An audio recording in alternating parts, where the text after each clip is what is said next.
Hello everyone, today I will be talking to you about the pathway of blood through the cardiopulmonary circuit.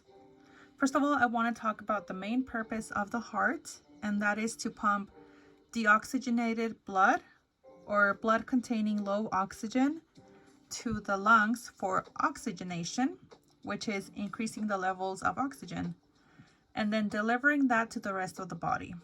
The heart does this process over and over again, unless of course there are certain pathologies that prevent it from doing so.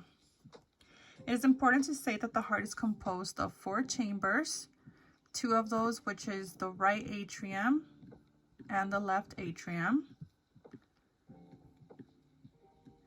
and then 2 ventricles, which are the right ventricle and the left ventricle.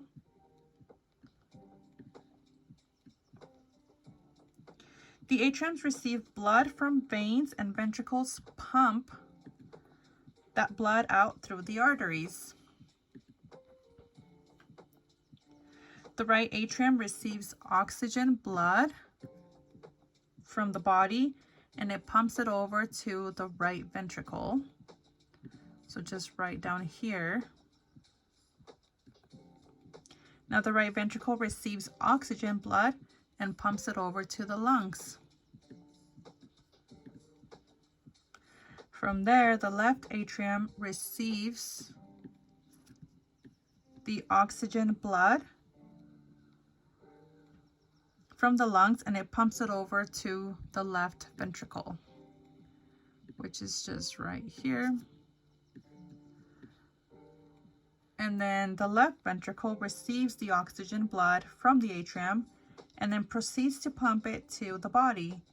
Fun note is the left ventricle is thicker than the right ventricle, and that is because the left ventricle pumps more blood to the rest of the body.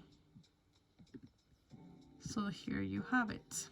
So the left ventricle pumps more blood to the rest of the body.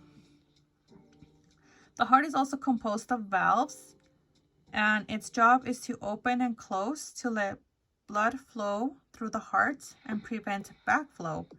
They are composed of strong yet thin flaps of tissue called cusps, and they include the tricuspid valve, which is this right here. So we have the tricuspid valve, and it's found between the right atrium and the left ventricle, and it consists of 3 cusps, and its main purpose is to make sure blood flows in one direction.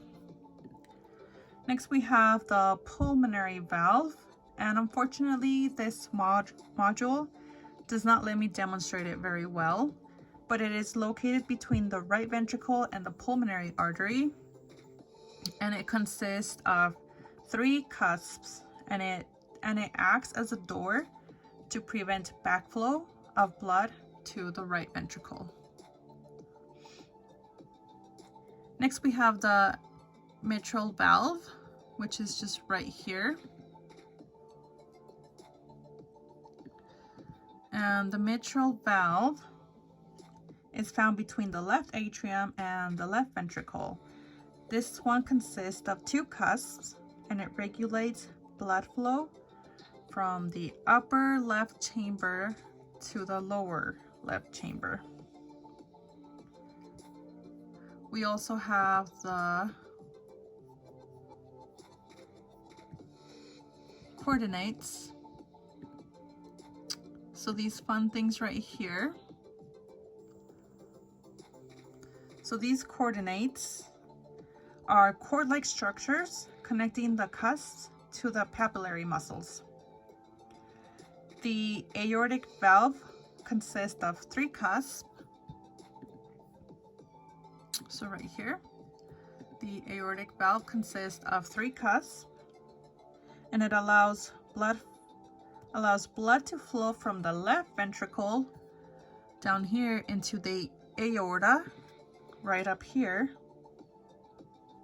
and it carries the aorta carries oxygenated blood away from the heart.